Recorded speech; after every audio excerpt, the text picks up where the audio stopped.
Hi, everybody. Welcome to today's webinar. My name is Chani Navalka. I'm the Associate Director for Sustainably Managed Land and Water Resources at the Lincoln Institute of Land Policy, and I'm delighted and thankful that you're all joining us from whatever time zone you're in, whether it's morning, afternoon, or evening in your part of the world. And I'm really looking forward to today's session focused on highlights from private land conservation in Australia, stories of inspiration and innovation. You'll hear today from an incredible set of speakers who are working at large scales and with huge ambition to mobilize to meet the opportunities of the moment through innovative approaches to land conservation. And as some of you may know, the 2027 Global Congress of the International Land Conservation Network will be co-hosted with our longtime partner network, the Australian Land Conservation Alliance, in Melbourne from the 26th to the 29th of October in 2027. You can find more information about this through our newsletter subscription and other tools like our website, and we'll be making announcements and reminders about how to register your interest for that in the next few months. So this webinar is the first in a series of work and partnerships that we're undertaking with ILCA to showcase the incredible work that our partners in Australia are doing. And you'll learn more about that today in a new format from what we may usually follow with webinars. So bear with us as we try that out. So without further ado, let me introduce today's host and moderator, Cecilia Riebel, who will chair the panel.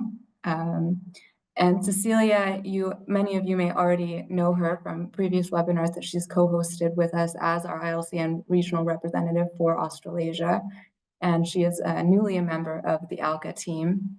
And we're really looking forward to Cecilia hearing from you and seeing what you've put together for us today. With that, I'll hand it over to you. Yeah, thank you so much, Johnny, and welcome all. Great to have you joining us today on this webinar.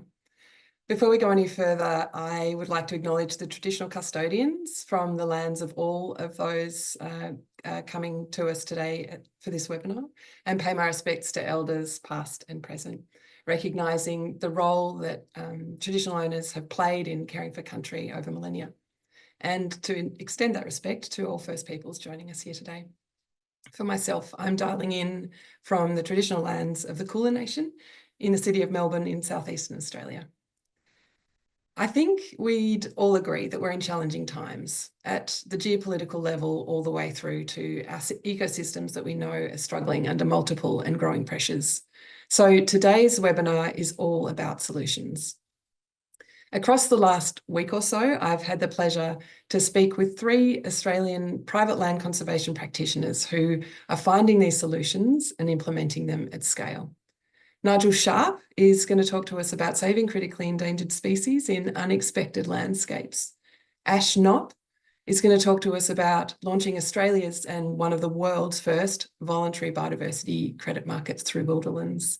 And Vicky Parsley is going to share her work embedding Indigenous-led conservation in the work of one of Australia's biggest conservation organisations, Bush Heritage Australia, in ways that lead to enhanced outcomes for nature, community and culture. Each of these speakers joined us last year at the ILCN Global Congress in Quebec and contributed to really important conversations about how Australia is addressing the biodiversity crisis through private land conservation. And as Chani mentioned, the ILCN is hosting its next Global Congress in 2027 in Melbourne in collaboration with ALCA. And so across the next year and a half, we're bringing you stories of inspiration and innovation right across Australia and the Australasia region. But I'm so delighted that these guys are here with us today to kick off that series. For my first conversation, and perhaps before I kick off, just to let you know that, yeah, as Chani flagged, rather than PowerPoint presentations and panels, we're bringing you interview formats today via pre-recorded conversations. But as you can see, we have our speakers joining us, thanking Heath Evans, Chief Marketing Officer, who stepped in for Ash, who was overseas and out of our time zone currently. But our speakers are here and will be joining us for around 10 minutes of questions at the end. So please drop any comments or questions into the chat as we go. So for my first conversation, it was a real treat to get out onto country in South Central Victoria to speak to Nigel Sharp at Mount Rothwell Threatened Species Sanctuaries. Let's take a look. Today I'm in the foothills of the You Yangs Regional Park at Mount Rothwell, Victoria's largest predator-free ecosystem. And I'm here with Nigel Sharp, founder and chairman of the environmental charity Odonata. Odonata's mission is to protect native habitat, restore ecosystems and allow native animals on the brink of extinction a chance to recover and thrive. Nigel, it's great to be here. Thanks for coming out here today, Cecilia. Just delighted. So let's start at the start. Tell us a little bit more about Odonata, its mission, and what you wanted to achieve when you started Odonata. The mission for Odonata is fairly simple and straightforward. It's to save species. Our tagline is "We Save Species." The opportunity to save species and focus on species allows us to rebuild ecosystems. So it's an objective that allows for a wider landscape recovery. Fantastic. Yeah, I mean, that's what really strikes me about the power of Odonata is it's about threatened species recovery, but it's doing it in an ecosystem context. So tell us a bit about where we are today at Mount Rothwell. Today we're at Mount Rothwell and it's very windy. It's that time of the year. Mount Rothwell was established specifically for the goal of saving threatened species. We started work many years ago with the Eastern Barred Bandicoot and the Eastern Barred Bandicoot recovery team, and it's led from one species to another. We've got 450 hectares inside the ferrule-proof fence here, which has recently been replaced, the fence, and we're continuing to expand our species work. I mean, your species work is quite extraordinary and you've got an incredibly successful breeding program, which I'd love to hear about. I mean, to think that there were something like 24 Eastern Barred Bandicoots in mainland Australia just a few years ago, and now there's a thriving population based on your efforts. Can you tell us a little bit more about that? So when we started the program, there was 24 Eastern Barred Bandicoots that came to Mount Rothwell from the recovery program.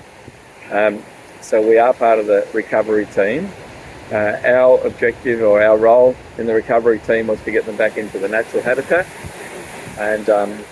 and establish a population in Mount Rothwell, look at the genetics and make sure that they're okay, and get them across a number of locations and ultimately out into the broader landscape. But our numbers are now such across Mount Rothwell and Tiverton and Phillip Island and other partnership sanctuaries, well over 5,000 now. Yeah, extraordinary numbers. And you mentioned getting them back out into the wider landscape, and I think that's a really important component, right? Like, you're not just protecting these animals behind a closed fence, but actually preparing for them for the wild. So they're being bred in a natural ecosystem environment that allows them to learn to forage, to learn social behaviours and to learn predator awareness. So that seems like quite a unique dimension of the work that you're doing. We're definitely working with all the natural predators. The fencing does need to protect them from foxes and cats, but we're watching the science closely around the adaptability of all species and how they can have more awareness to predators, whichever the predators are. So over time, there's a lot more that we're going to learn around that and around managing it ultimately outside the fence. But for now, as we get more and larger sanctuaries and a stronger population, it gives us the opportunity to expand into the broader landscape at some point when we and all of our recovery team friends can find a pathway. So in addition to your really rigorous science-based approach here at Mount Rothwell and some of your other sanctuaries, you've always had a really strong emphasis on the business of biodiversity and bringing business partnerships into the work that you're doing at Mount Rothwell and beyond. Can you talk to us a little bit about that? I think in the conservation industry, there's threatened species industry, whether it's landscape or habitat or animals, funding is continuing to be an issue. So we were starting to look at different methods of how we can use the business world, corporate world, or business models that can enhance our funding or make philanthropic funding go a lot further. So probably a good example is our Tiverton Sanctuary, which is a sheep farm that's feral-proof fenced, where we have eastern bar bandicoots and eastern poles roaming very successfully and breeding very well. And we will introduce more species into that sanctuary. But as we've evolved our work there, we've been able to see that the native animals have helped proliferate herbs and forbs and the health of the entire grassland that we are grazing sheep across. The model is to use a crash grazing regime for sheep to grow superfine wool, and we've got extraordinary wool and extremely healthy sheep. So we're actually seeing the nature's value here, that the native animals are helping us improve the grasses that the sheep are grazing upon. The soil's improving as well, hence the grasses, and that's leading to us having an improved carrying capacity and high quality wool. So that's a win-win. That's a win-win. If we can get more examples of being able to recognise the value that nature can bring to some of the business opportunities, then that's a really strong funding model. Yeah, absolutely. It makes so much sense. And then there's hello Jibby, got a little mascot here.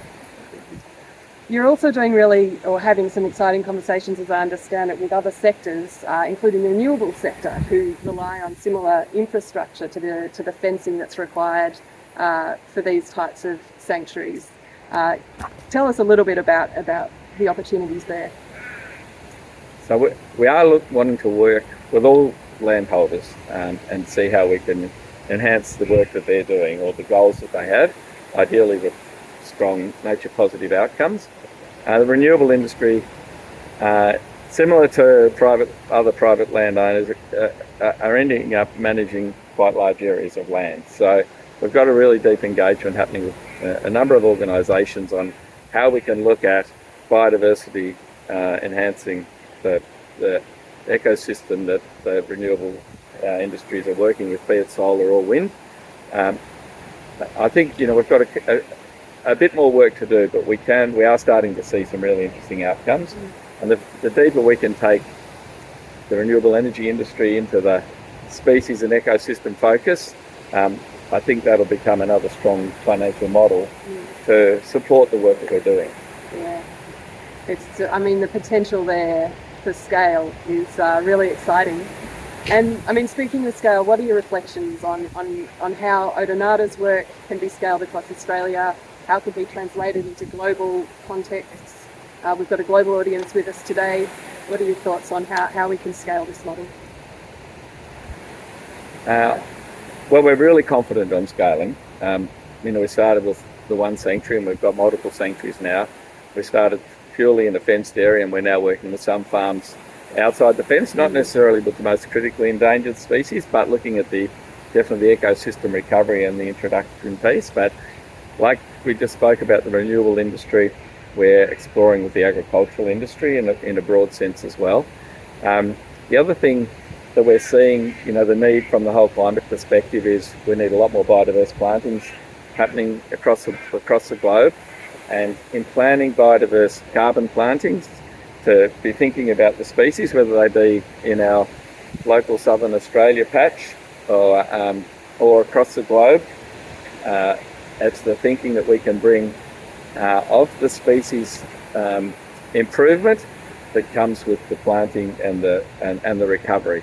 Now, I realise that this brings in the whole food security point as well. So we're really conscious of food production and food security as part of how that fits with climate security and biodiversity outcomes. So when the larger the scale we think of, the more of these variables that we need to consider. But we've got some very exciting projects emerging both in Australia and overseas. Yeah, it's just wonderful, and obviously, more and more critical to be thinking about our climate and nature challenges together, and there are so many opportunities to solve both of those problems through single projects and actions. So great that you're thinking about all of that. It was great that in Canada at the ILCN conference and meeting and working with other amazing people globally who are, you know, we're all coming from slightly different angles into a solution. And I think this is the beauty of ALPA and the ILCN, about bringing people together to think about scaling. It's very hard for one organisation. I think it's a combination of all the organisations, and it's great that ALPA and ILCN is bringing lots of groups together to have these conversations. Each is still can be in their own lane and doing what they're doing, but the crossover is critical. And I've really enjoyed that emergence. Yeah, the power of partnerships is absolutely critical. Landholders, First Nations, the business sector, and yeah, your entire international community of conservation experts. So absolutely, it is critical, and it's exciting what ILCN is doing, bringing those partnerships together.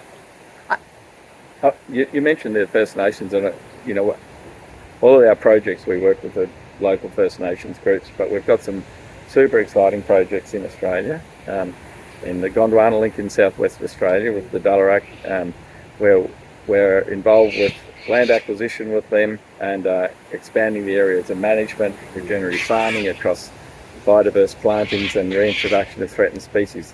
That bigger scaling model is one that we've really gone deep with them, and we're working with a number of other organisations on First Nations organisations in Australia with that same model. So I think that's another key scaling opportunity. Odonata's always done a really great job at integrating Indigenous-led conservation, and I think that makes you makes your outcomes all the better. So it'll be great to hear a little bit more about that project at some point. I plan to follow you up on that.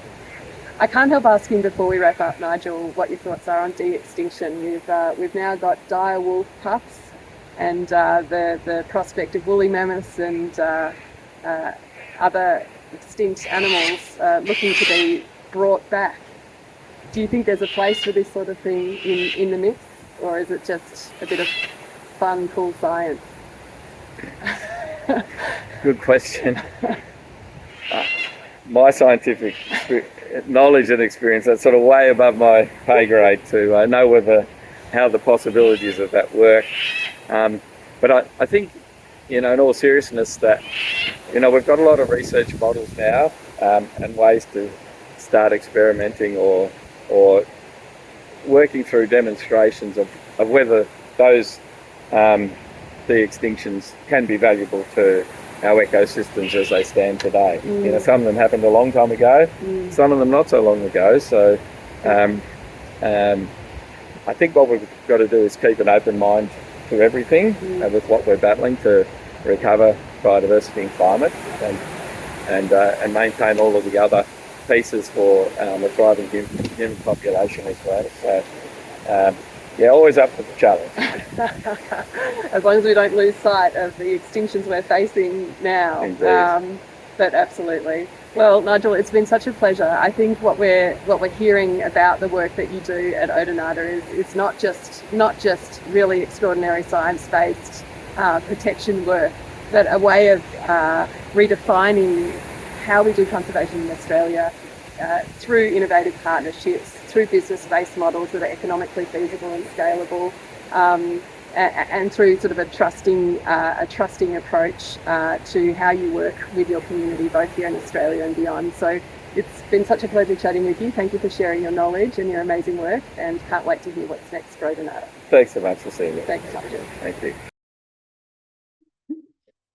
Well, I hope none of you feel like you're going to blow away and that you enjoyed that conversation that we had out on country.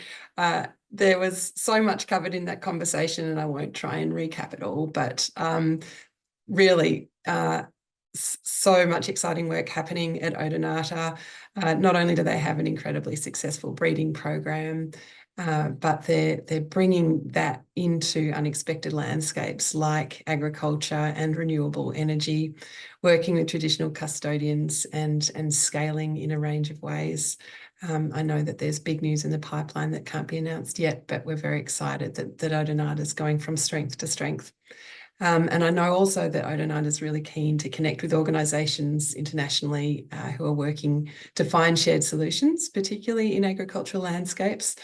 So if anyone wants to connect, please reach out. Well, from eastern barred bandicoots to biological diversity units, or BDUs, I'm really excited to share my next conversation with Ash Knopp, who is CEO of Wilderlands, Australia's and one of the world's first voluntary biodiversity credit providers.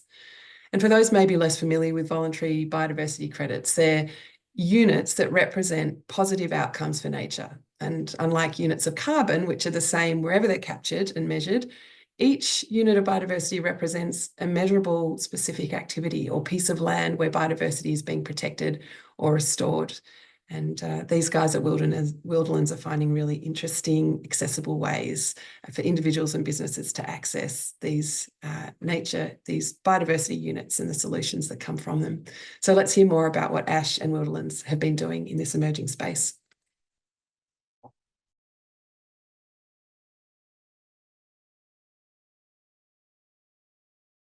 Really great to be talking to you today, Ash. So break it down for us a little bit. Who is Wilderlands and what is Wilderlands trying to do? Awesome. Well, I'll share some kind of imagery and videos as we go behind the scenes. This is from our website, wildlands.earth. But in short, look, we help landholders, conservation organisations, First Nations groups raise funds for critical work around biodiversity protection through the sale of voluntary biodiversity credits. Our credits are known as biological diversity units, or BDUs, and each BDU represents 1 square metre of permanently protected, actively managed vulnerable habitat. We launched our platform in 2022, thanks to our first conservation partner, Cassinia Environmental, who brought 4 projects onto our platform. And over the course of the last 2.5 years, our focus has been helping raise awareness and raise funds to support those projects through the sale of these credits. These are kind of demonstrations of what we're capable of, I guess, moving forward. And part of the ongoing work is monitoring of these sites, is storytelling and reporting and feeding back to those very supporters what their funding is enabling to occur. That's brilliant, Ash. So break it down then a little bit more for us. You've shared with us how Wilderlands, the model, allows people to protect Australia's biodiversity by conserving 1 square metre of land at a time. And to me, there's something very direct and empowering about this model. It's different to the traditional conservation approach, which tends to use public and philanthropic funds to deliver discrete environmental projects on the ground. Can you talk about why you chose this approach and the ways in which it's working well? I'll play another video in the background as we go. I guess to demonstrate that we launched Wilderlands with both a B2C and a B2B offering. And what that means is business to consumer or business to business. So focusing on individuals as well as business, I guess, with the assumption that people cared about nature and they'd do something about it and want to directly contribute to biodiversity protection. So from the 1 square metre approach, which is very attainable to individuals, through to the storytelling and the reporting and the, I guess, individualised user experience that we create, each step has been carefully considered to engage the hearts and minds and wallets of individuals, be they a 5-year-old or a parent or a CEO. It's fair to say that we have matured who our target audience is over the course of that 2.5 years, as the private sector has grown in its understanding of its obligations and its requirements around reporting and eventually about acting. But it's been very much about step with the market, whilst I guess retaining that focus on engaging with individuals where they're at. So jumping off from that, do you want to tell me a little bit more about how that private sector demand is evolving and the ways in which Wilderlands is responding to that? Yeah, certainly. And I can provide a couple of examples, a couple of case studies that perhaps reflect where the opportunity has been and kind of where it's going. So and for what it's worth, what I'm sharing in the background here are stories or pages on our website. So if anybody's interested in finding out more about these, then by all means jump online. But here's an example of a company that came to us. They are an Adelaide-based beauty brand. They develop products for your bathrooms and for your laundries and the like. And they really loved what we were doing in the Coorong. They were inspired by that very project. And so they came to us and said, what if we created a product that was actually celebrating the Coorong Lakes area, that the products infused into this product were from the region, represented the region, and the story behind the project then was elevated. And so we co-created what was the Wildflower Duo. It launched in April last year. It flew off the shelves. It was their fastest selling product. And within 2.5 months, it was sold out. And for every product they sold, 1 square meter was permanently protected. So a really cool collaboration of how kind of the bringing together of a business, a brand, its customers who are helping support the work, and obviously our partners on the ground, and how that came together. And we've had other experiences like that with companies aligned with either events or products or services that help, I guess, tie those things together. Now that's nice, that's really cool, and that's really, I guess, meaningful, but it's also not necessarily aligned with outcomes that businesses are being driven towards, or through regulation and like, and that's really where change is going to happen. And so over the last 6 or so months, we've seen a massive growth in appetite for what we're calling stapled credits. So carbon credits stapled with our biodiversity units that are being bought through well-established organisations and distributors like Tasman Environmental Markets, or TEM, here in Australia. And what that is basically companies coming to them and saying, look, we want to fulfill our net zero aspirations by buying quality and verified carbon credits. But in comparison to, say, international credits to ACCUs or Australian carbon credit units, the price is significant. So we can't necessarily afford to buy ACCUs, but we want to support Australian biodiversity. And so we'll buy our international carbon credits, we'll staple it to an Australian-based biodiversity protection BDU, or biodiversity credit. And for a much reduced price, we kind of get to do all that we need to and more. And so, as mentioned, we've seen a really considerable take up on that. And so there are a couple of examples, but we're seeing more and more other opportunities, talking directly with companies about the idea of assessing the viability of biodiversity projects on their assets, be they renewable energy, be they oil and gas, be they other community developers and so on, to ascertain whether or not they've got remnant patches worthy of protection on their assets, and what it would take to establish that project, and then what claims they might make about those, such as to supporting their nature positive journey, because of course these are voluntary credits, can't be used for compliance or offsets. So there's some examples. Fantastic. And of course you guys are scheming bigger and better things all the time. I understand you've recently launched an exciting new partnership. Do you want to tell us a bit about that partnership with Guy Williams and how that's helping to bring Wildlands to the next level? Yeah, certainly. I mean, we are incredibly excited to be working with Guy Williams. You know, he's the former global nature lead at Deloitte, executive director of pollination. His reputation and his knowledge and his experience and humility have made him one of the go-to kind of gurus in this burgeoning nature market space on a global level. And our collaboration was born out of, I guess, the tired excuses and barriers that we continue to hear from the private sector about why they're not acting. Barriers such as, you know, and some of these are genuine and reasonable excuses, as others not. You know, the fear of greenwashing is holding companies back from engaging. The safest bet right now is to do nothing out of fear of being targeted as too ambitious or not ambitious enough.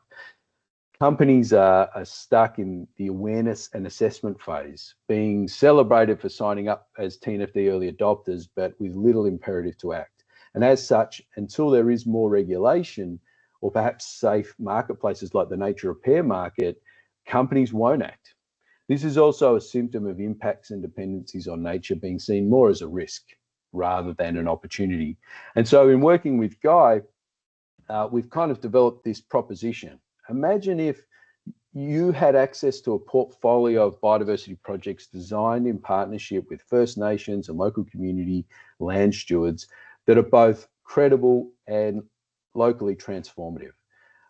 By acting collectively, you could reduce reputational risks and ensure real results with expert guidance to navigate nature's complexity, where every dollar you invested drove measurable outcomes and supported permanent protection.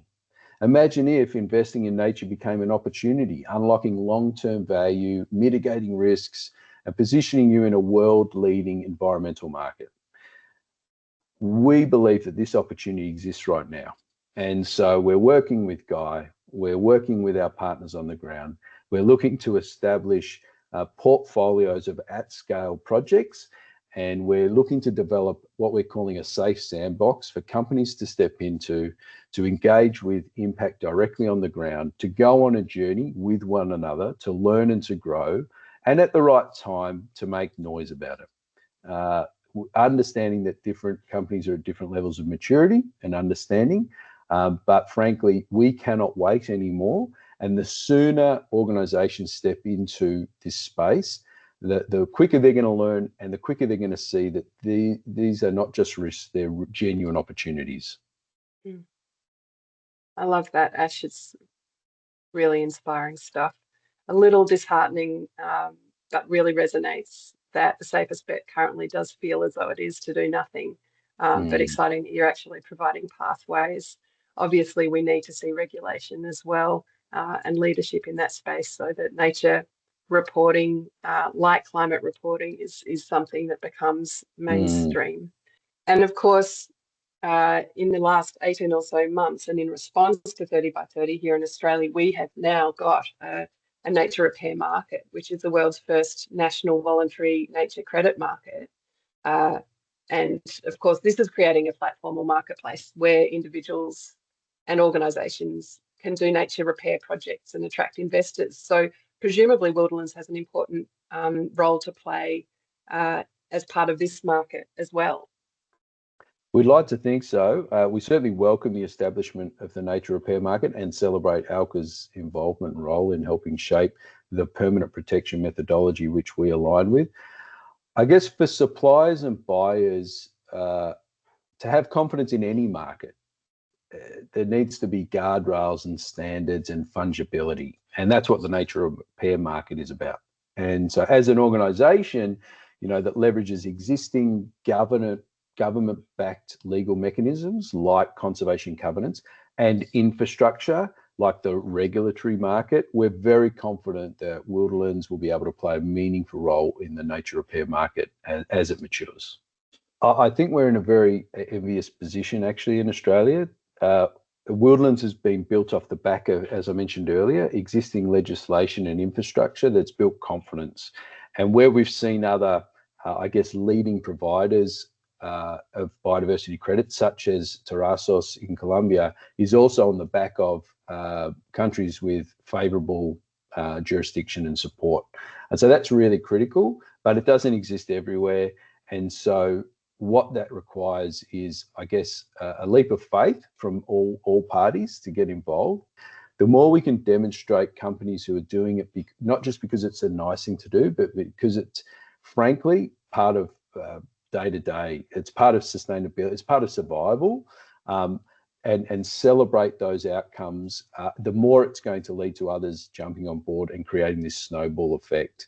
And so I think from our perspective, we are really keen on connecting internationally with works that kind of follow suit, that are demonstrating that kind of innovation and are at the forefront, elevating those stories as best we can, and really ideally identifying a community of companies who are willing to jump on board and to take that next step.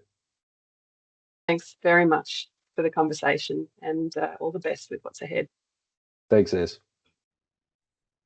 Well, that was another jam-packed conversation, but ultimately what we hear from Ash is that generating biodiversity credits can be done, and it can be done in a simple and engaging way. And this is providing pathways already to fund the protection of biodiversity on the ground, allow businesses and other major donors to invest in biodiversity and to align with their nature positive goals, as well as telling meaningful and localized stories, which I think is a really powerful dimension of this work. Meanwhile, Waterlands is kicking goals, as Ash said, as they build momentum around the Nature Action Coalition, which is a partnership with Guy Williams. And if you want to learn more about that or find ways to replicate the model in your region, again, just reach out. I'm now really excited to share my final conversation with Vicky Parsley, a First Nations woman who's the Aboriginal and Torres Strait Islander Partnerships Manager at Bush Heritage Australia.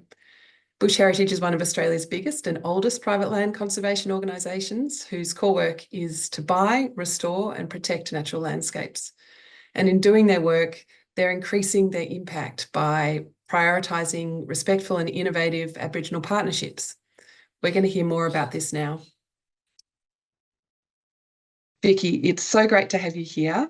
Tell me a bit about yourself and more about Bush Heritage and what's special about what it does. Hi, Cecilia. Thank you for that introduction. So my name's Vicky Parsley. I'm a Yuin Wiradjuri woman from the New South Wales South Coast, which is on our eastern side of Australia. I've been working with Bush Heritage going on 4 years now. Bush Heritage is a non-for-profit organisation. We cover a national footprint right across Australia. We've got a 2030 strategy and we work on improving to grow and deliver and deepen our impacts of conservation measures and outcomes on country. We help protect and contribute to the management currently of 1.4 million hectares through a reserve network. So we're private landowners. We also work across 9.8 million hectares with agricultural partners in Australia. And we're currently working to contribute to the management of 10.4 million hectares with our Aboriginal and Torres Strait Islander partners in the landscape. So Bush Heritage looks at critically endangered landscapes across Australia's vast landscape. And we work quite closely with scientists and a whole range of stakeholders, and including First Nations people, to deliver on a whole range of different work in the conservation sector. It's an incredible impact right across the country, Vicky. So we know that Bush Heritage is widely recognised as a leader in Indigenous-led conservation in Australia, particularly in its approach to partnerships and integration of traditional owner knowledge. How, in your view, has Bush Heritage evolved over time to embed these Aboriginal partnerships? When I first started with Bush Heritage, there was only there were 3 or 4 Aboriginal and Torres Strait Islander people that were employed. So Bush Heritage has, since then, we've had vast expansion and growth across the organisation. So through that process, there was also the identification and the employment of Aboriginal partnership managers in each state and territory. To increase the impact and the work that we start to do, engaging with First Nations people, because it was understood that, you know, while we had Western science frameworks that were, you know, achieving amazing outcomes in terms of conservation, there was also the need through our Aboriginal partnership program. So it was a bit of a no-brainer at the time to make sure that we increased our Aboriginal and Torres Strait Islander workforce so that we could increase that engagement right across the country. By going down that pathway, that has definitely increased our ability and our capacity to reach out and work more closely in terms of building relationships. And that's the foundation behind partnerships, is that there was a deeper understanding at Bush Heritage that without First Nations peoples and without developing those relationships, we wouldn't be able to increase the impact and the outcome of conservation management planning in the long term.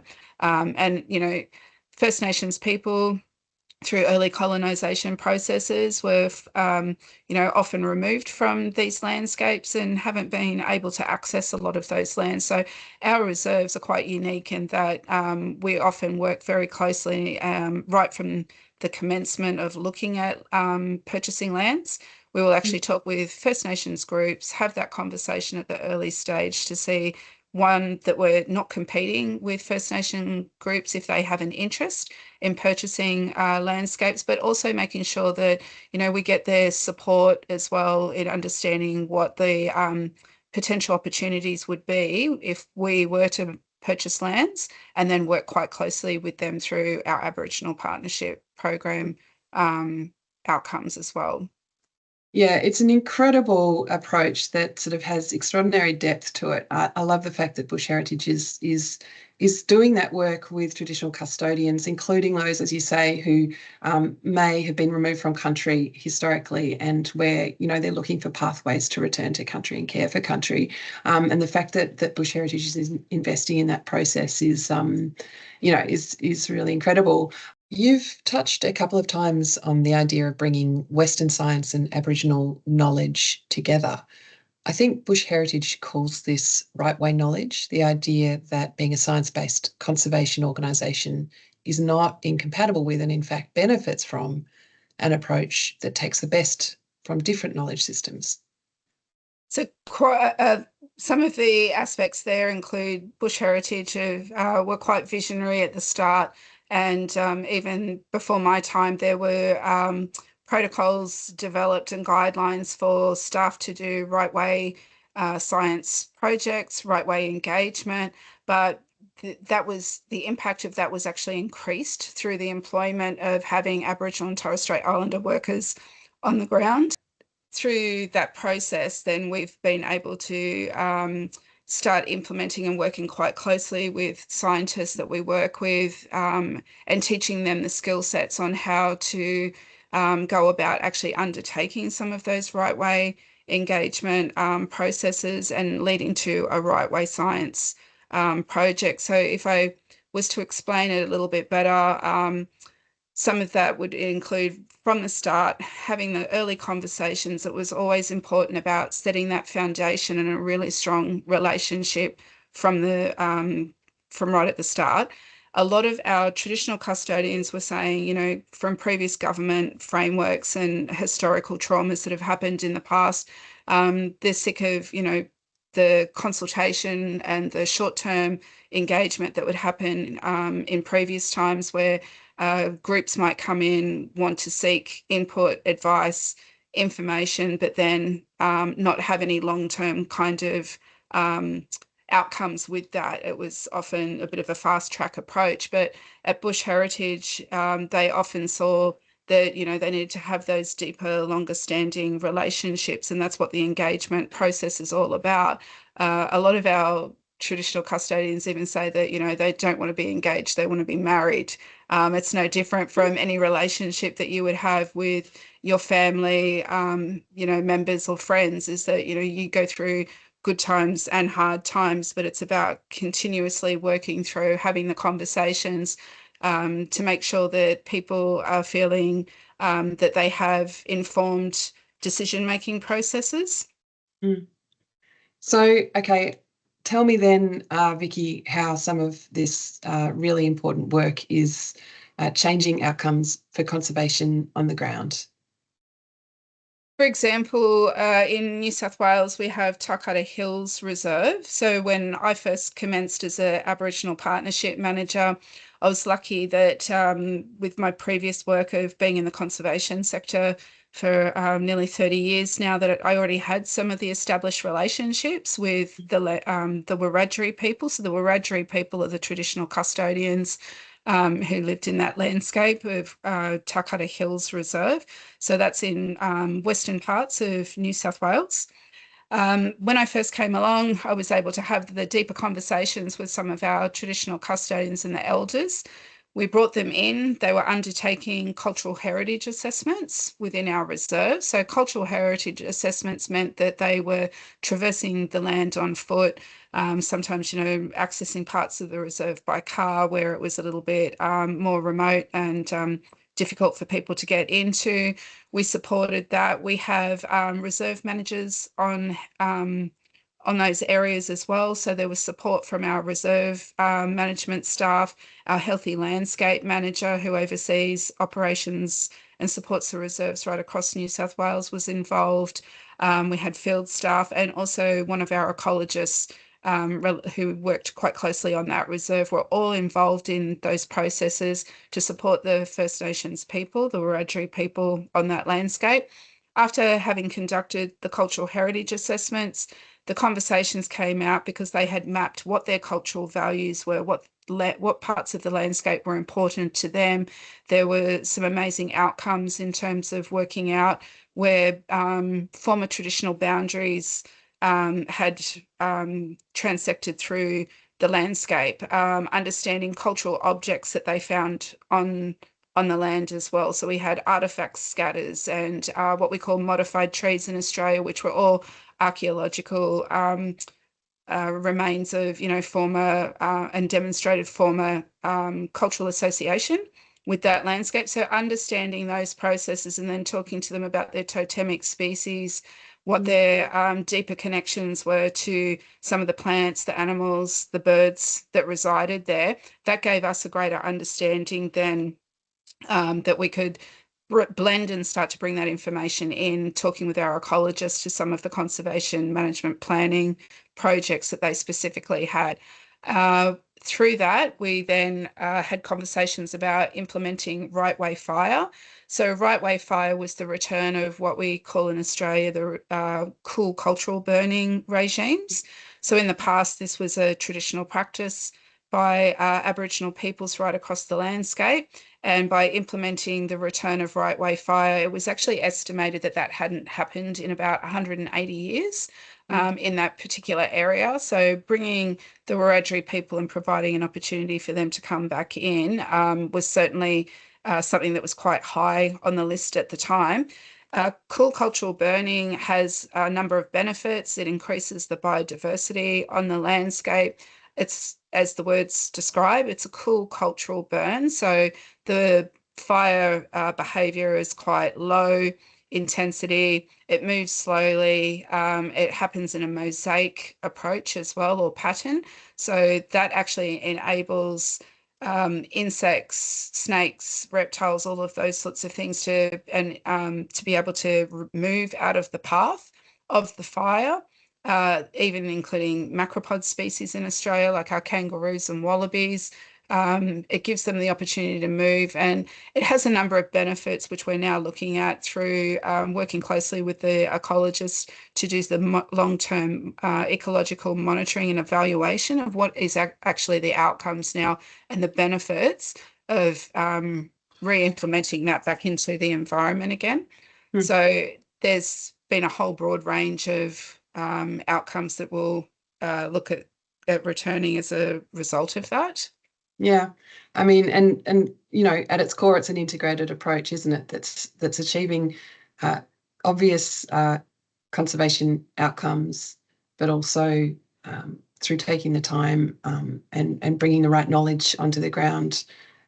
Also identifying, like you say, archaeological remains, confirming cultural association, and so actually bringing a really strong cultural dimension to how you're looking at country. It's almost time for us to wrap up, Vicky, but we do have an international audience with us on the call today, and I'd love to hear your reflections on how you think Bush Heritage's work can be scaled across Australia but also adopted worldwide, and what aspects of your work might be world leading and worth bringing into the international conservation community. Sure. I'd like to just highlight there was an opportunity for me last year to attend the World Congress International Land Management Conservancy Forum over in Canada that was held in Quebec with 26 countries that came together at that time. One of the highlights and sort of takeaway points for myself was sitting with First Nations people and having the conversations that I think that Bush Heritage in that manner was seen as a little bit of a leader in that space, that we have a number of First Nations people in Australia that are employed to help navigate some of the communities, also increasing our cultural competency for other bush heritage staff so that we can help support them in understanding what are the wider values. It's not just about what the standard, Western science concept and understanding is of conservation, but by blending those two together. So for me, having those conversations at that World Congress was a really big takeaway to see that we were actually doing really well with the work that we're currently doing and at where we are at this current place and time. And so in a framework at the moment that we're having to deal with climate change. It's a global issue, and in the words of one of the women that I met over there at the time, she said we're all in the same canoe together on a global basis, even though we're separated by waters. We're also facing the same issues. Governments are still striving in that area to try and navigate some of that as well. And Bush Heritage is certainly one of the organisations I'm quite passionate about being a part of, and the work that we're doing currently to date, because this is for future generations.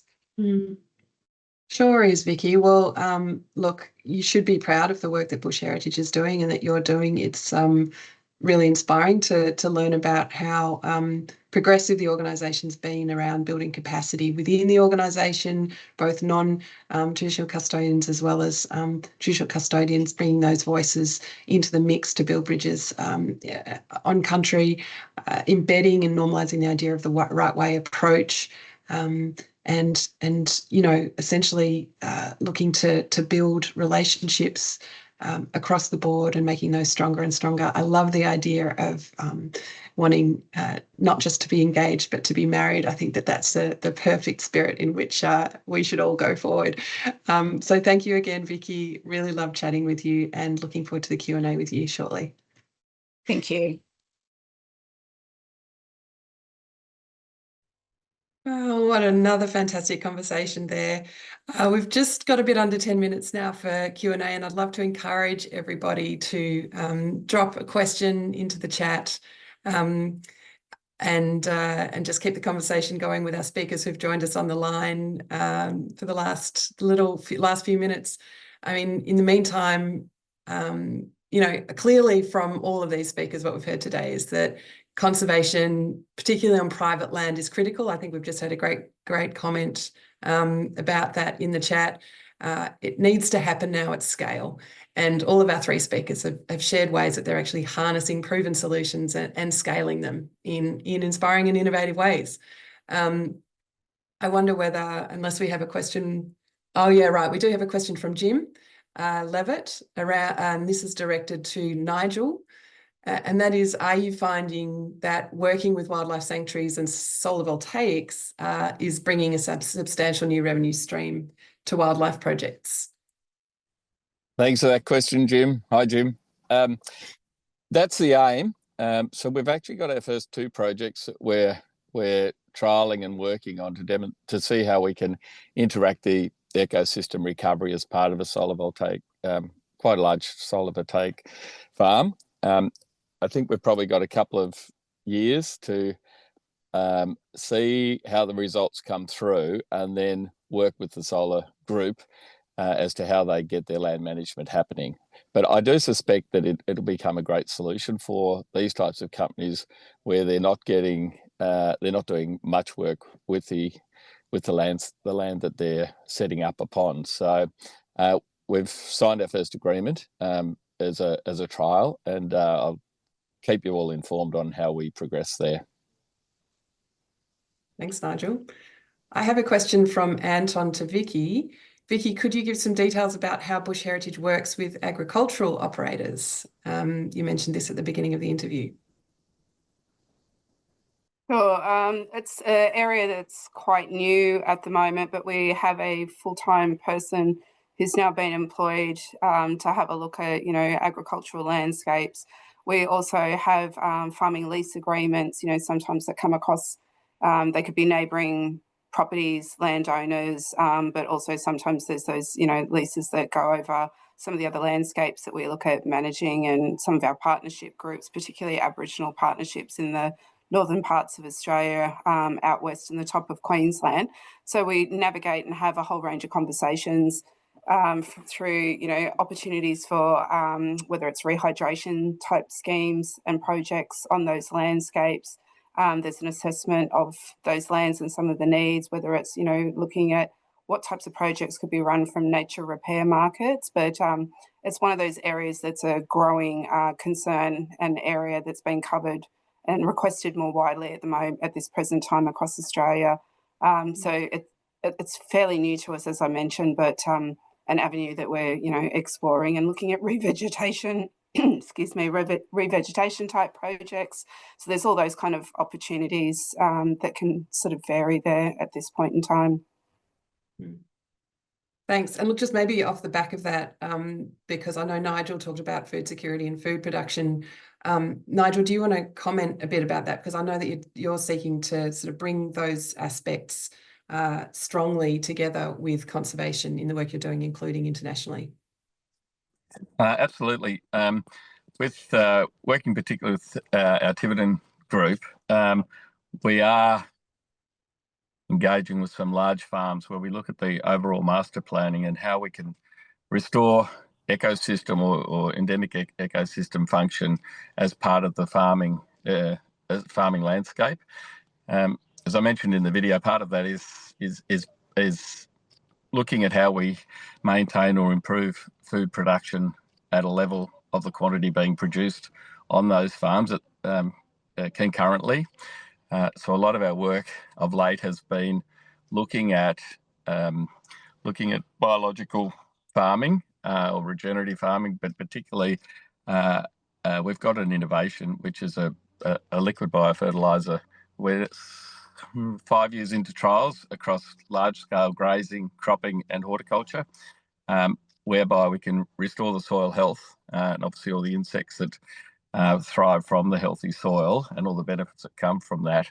But I guess the biggest thing that we've proved is that we can actually increase agricultural production on the areas that we don't turn back to native habitat and maintain that quantity issue and the food security piece.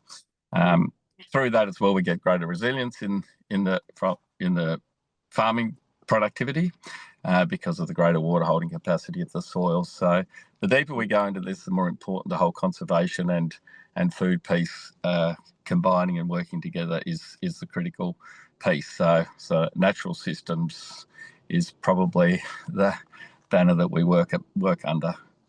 Yeah, integration keeps coming up, doesn't it? That idea that really we've got to stop thinking about all of these sectors in silos, and that conservation needs to be built into ag systems in the same way that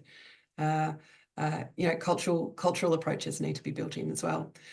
Heath, thanks so much for joining on behalf of Wilderlands. A quick question for you. There's a lot going around about, at a conceptual level about how nature markets are going to work. And there's lots and lots of reports, lots of concern around where market demand is coming from and so on. I'd be really keen to understand a little bit more from your side what you think is actually happening on the ground and what that reality looks like, whether it lines up with some of those more conceptual ideas. Yeah, sure. Well, I think the things that we're noticing or observing, having been in market for a number of years now, is businesses are really looking to protect nature in their own backyard. So, for businesses, that might be protecting nature that's relevant to their footprint, as in their physical footprint, or in relation to, their customers or staff. They're really looking for ways to take action, but also talk about the action they're taking. And that leads to the second thing that we've observed, the tangible nature of biodiversity, the feathers and fur factor mean that companies wanting to do good work and talk about it. And so, we invest more in marketing than most of our competitors, I'd say, because we're seeing that companies are seeing that as an opportunity and maybe different to how they've approached carbon because of the tangible nature of it. In regards to, I see a question there around, standards for monitoring. I'll speak to our credit, which is the biological diversity unit that's underpinned by a proprietary methodology that has two clear promises. One is permanent protection, which we achieve through conservation covenants, and the second is funding the first 20 years of management. And So in regards to monitoring, obviously as part of that management, there's a range of monitoring practices that we do. But in regards to this common standard, I think that the challenge is, there's many different players approaching this from a different way. As you mentioned, our credit is a 1 square meter unit. Other biodiversity credit developers might use a hectare, might use another measurement. And so I think, that it's globally recognised that, standardisation is challenging. And so, we're not waiting, or we have no need to wait for, a common standard, because we have a clear standard that's outlined in our white paper, and it's been fulfilled for years. But I think, this is not only an Australian debate, but a global debate around whether, similar to carbon, with a ton of carbon being an accepted, shared playing field, whether we're going to find that, neat fit for how we, have a standard for what biodiversity credits should be measured by. Yeah, ideally we'll be streamlining and unitising more and more as we move forward. I'm conscious of the time. I think it is time for us to wrap up. I really love a question though in the Q&A. I want 10 seconds from each of you. If you had one message or takeaway we should be spreading about private land conservation to the wider community, what would it be? And I'm 10 seconds. What do you reckon, guys? Putting you on the spot. Well, for me, it's there's a lot of successful solutions and a lot of people doing great work. So the more we all talk together and share what we're discovering and pass that on, I think we have a good chance of getting a lot of recovery happening. Thanks, Nigel. Vicky? Yeah, just following on from Nigel's comment, I think there's a really important takeaway on collaboration, and private land conservation seems to be the sector at the moment making the most positive steps going forward. So yeah, really good to be a part of that space and this time and having these important conversations. Thanks, Heath. I think just the fact we're having these conversations shows, change is coming, and we're certainly seeing that from conversations on the front line with businesses. They might not be acting, but they're preparing to act. So I think, the people on this call play a really critical part in what that action looks like. Thanks all. So wonderful to hear from you all. I do think that that collective action in these conversations are critical. There are going to be more of them as we share more about what's happening in the Australian and Australasian private land conservation space as we lead up to ILCN Congress in 2027. Feels like a long way away. It'll be here before we know it. So get ready to pack your bags and come to Melbourne in 27, and meanwhile there'll be more stories to be shared. Thanks all for joining us today, and look forward to the next conversation.